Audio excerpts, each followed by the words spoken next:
This is Ina Minjares, and I'm Joaquin Castro. Now, how many people voted already? How many of you still need to go out and vote? Well, with your votes, your family's votes, your friends' votes, we can make sure that we make Beto O'Rourke the next U.S. Senator from the state of Texas. So you know, there's media reports claiming that we will not go out to vote for Beto. And you know what I say about that? That's fake news. We're going to support Beto.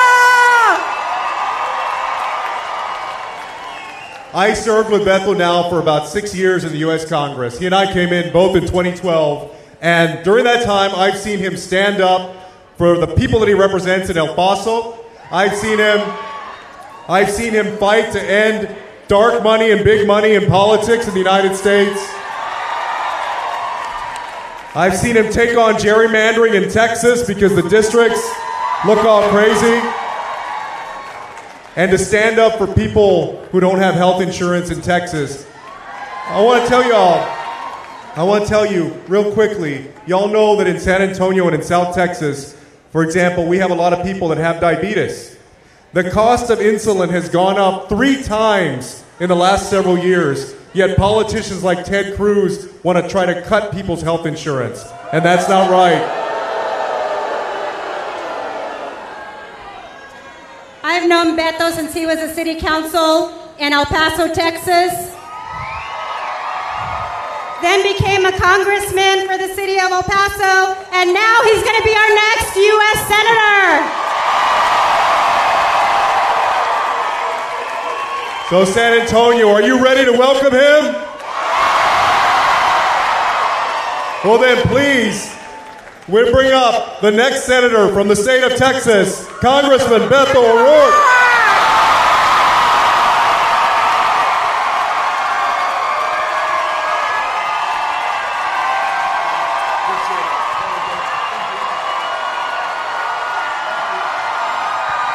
Yo, San Antonio, how are ya? I feel the same way. I feel a lot better than I sound or than I look at this moment. In fact, I feel like you sound right now. I'm pumped up. I'm thrilled. I'm excited. I've got more energy, though I've had less sleep than I've had at any other time in my life. Because you all are making something absolutely extraordinary happen right now. We learned that here in San Antonio, in Bexar County, yesterday, we surpassed the midterm first day early voting totals for all time here. And then today, we beat yesterday's numbers in San Antonio. So, with your help, tomorrow, do you want to beat today's numbers? Yeah. Because we're counting on each other at this time. It's all of us in this together. Meeting the urgency of this moment with the power and joy of people. No PACs, no special interests, no corporations. All people, every day, in every single county in the state of Texas. Amazing people like Ina Minjares from my hometown of El Paso, Texas. Amazing people like my good friend and close colleague Joaquin Castro here of San Antonio. Amazing musicians like Los Callejeros. Let's hear it for them. Shiny Ribs. And maybe you've heard of them, Intocable. Listen, not only are we running this the right way, go into every single one of the 254 counties of Texas, working for, listening to, seeking to understand, represent, fight for, and serve all of us, regardless of your party affiliation. If you're a Republican and you're here, you're in the right place. If you're a Democrat and you're here, you're in the right place too. Everyone, welcome. The small differences, party, geography, who you love, who you pray to, how many generations you can count yourself an American, or whether you just got here this morning. All that matters is that we're now here together. Am I right?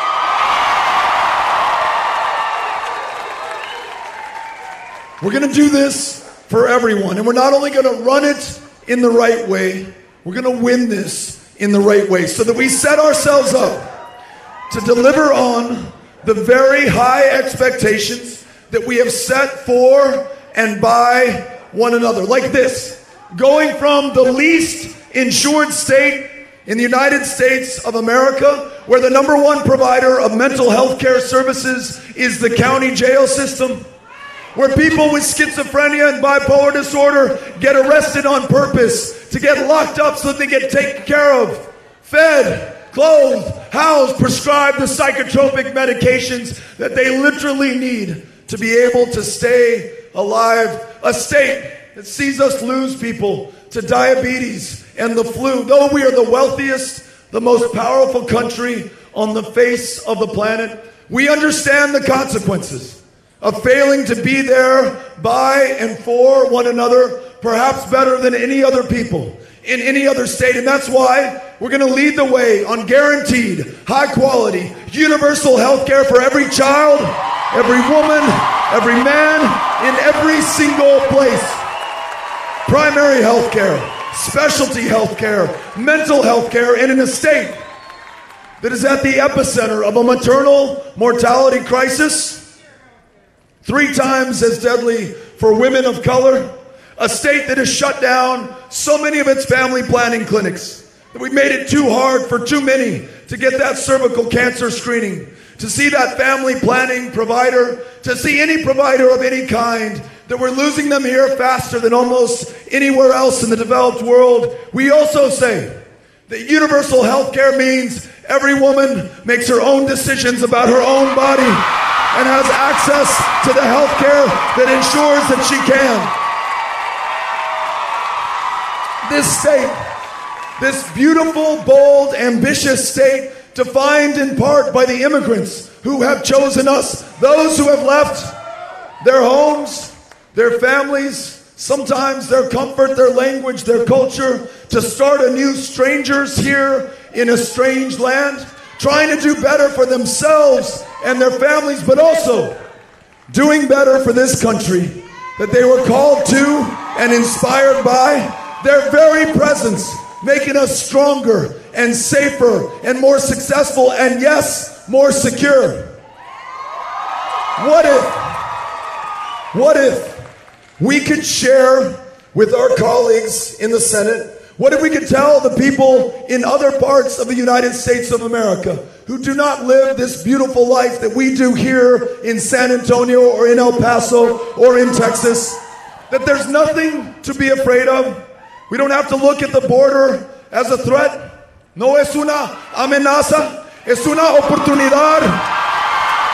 Y no necesitamos un muro. Si queremos asegurar nuestras comunidades, necesitamos tratar cada persona con respeto y dignidad como merecen. We can share not just our pride in who we are, not just the facts like El Paso, Texas, can join with Ciudad Juarez, forming one of the largest binational communities in the world. 3 million from 2 countries, speaking 2 languages, joined, not separated by the Rio Grande River, forming something far greater, more beautiful and profound than the sum of their parts or their people. El Paso, Texas, one of, if not the safest cities in the United States of America. And so for us, those of us in this defining border state who bore witness to kids who, if they were lucky, arrived here with their parents, fleeing some of the deadliest places on the planet, bar none, What would it take for you to travel 2,000 miles, spend 3 weeks on the road with your baby girl, your infant child, to try to come here to this land of refugees and asylum seekers and immigrants, and to, instead of finding asylum or refuge or shelter or safety, you encountered your worst nightmare? That kid literally taken from you at your most vulnerable and desperate moment, torn from your arms if necessary, you turned over to the Department of Justice, prosecuted like a common criminal for doing what any human being would do in the same situation. That child, today, maybe in a foster care home in Michigan or Ohio, or God only knows where. That mom back in El Salvador, knowing not when or even if she will see that child for whom she risked her life. This state, we, all together, regardless of party, can rise up and insist that never again is another child taken from another parent coming here to this country. And that we reunite all of those kids right now, get them back with their families. And we take the next step, defining ourselves not by what we are against, but what we are for, rewriting our immigration laws in our own image, defined by our experiences, what we know to be true, our values and our interests, beginning with freeing every dreamer from any fear of deportation by making them U.S. citizens here in their home country. For those school teachers and public educators here out in the community, many of them, too many of them, nearly half of them, working a second or a third job just to make ends meet because they do not earn enough teaching our kids in that classroom. I want to make sure that we've got those teachers' backs, that we pay them a living wage so that they just have one job, the most important job, connecting with that child, unlocking that lifelong love of learning and not being forced to teach to a high-stakes, high-pressure test that in no meaningful way measures that teacher's performance or that child's potential.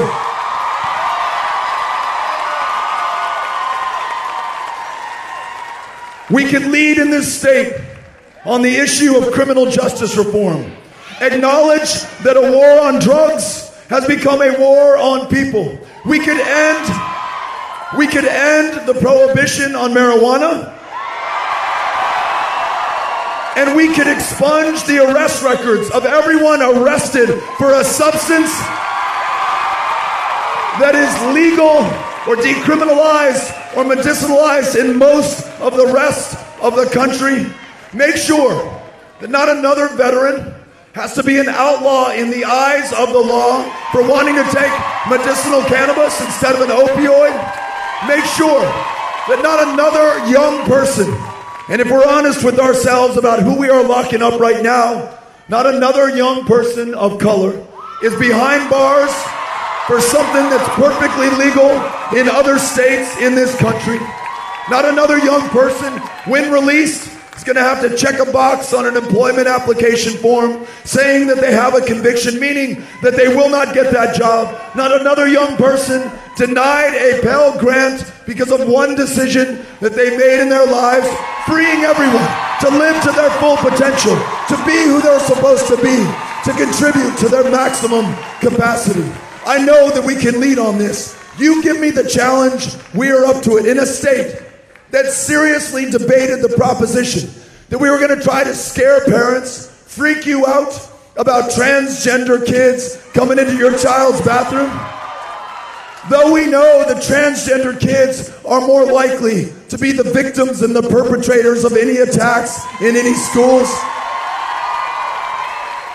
This state, where it is perfectly legal, although not in my measure at all okay, to fire somebody based on their sexual orientation in a state where there are 30,000 kids in the foster care system, and CPS was so underfunded until recently that some of those kids were sleeping under the desks, on top of the desks, because they needed a loving home. But in this state, apparently, you can be too gay to be able to adopt one of those kids right now. What if that were the same state through this election that decided that we would stand up for every single one of us and the full civil rights of every single American, regardless of the differences? We could do that as well. Climate change, we got you on that one. No one understands this shit better than the people of Texas. We've lived it. We've experienced it. We know that the clock is ticking and we have precious little time to get it right. And damn the next election or the polls. I'm talking about the next generation and every generation that follows. They are counting on us, the people of 2018, sending this message to the people of the future. Our kids, our grandkids, the generations yet to come, they want to know that while we still have the chance to get this right, that we did. That every tough political decision, we decided that we were going to come together. We were going to transcend the pettiness, the partisanship, the bitterness, the smallness of this moment, and offer our courage, our strength, our big, bold, beautiful heart that could only come from the state of Texas. And what we've shown, and what you have shown just over the first 2 days of early voting is that the hope that we feel that you have given me, the inspiration that you have provided, the investment that you have made into this campaign and into the future of this country, you have turned it into action by voting at these early voting locations. And let me tell you this. If, like me, you want to make sure that you have done everything that you can, spared no expense or effort to make sure that you deliver at this defining moment of truth, when we decide this on the 6th of November, you do not want to wake up on the 7th wondering what more you could have done, given the stakes, given everything that's on the line for this country. Please make sure that your conscience is clear, that you've done everything, knocked on every door, made every phone call, reached out to every friend and family member, classmate and colleague, and invited them in to the election of our lifetime. If you're like me,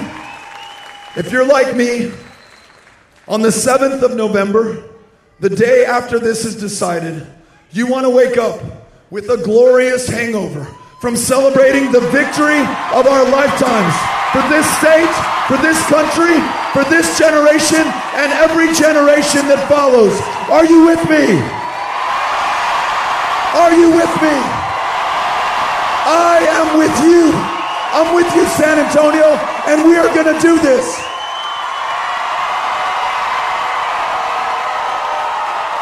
Thank you for everything that you are putting into this. And now, I have the distinct honor and pleasure of introducing to you Intocable.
Sí.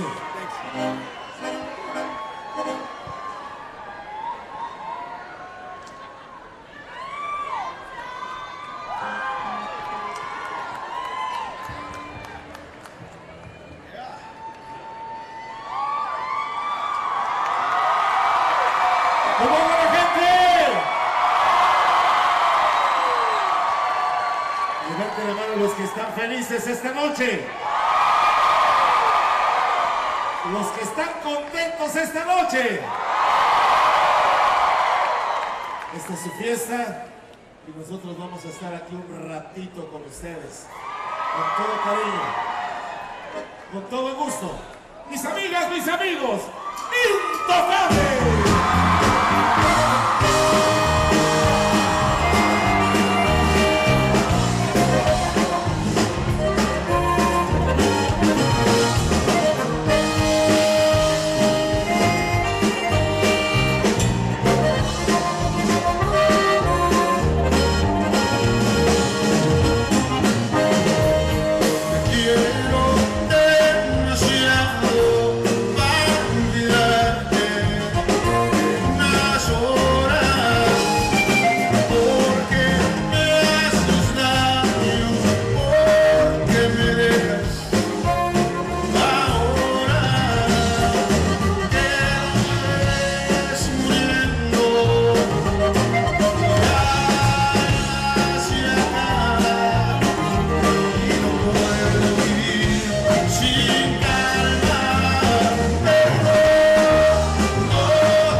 Solamente si estamos con Beto seguimos cantando. Dice, tú eres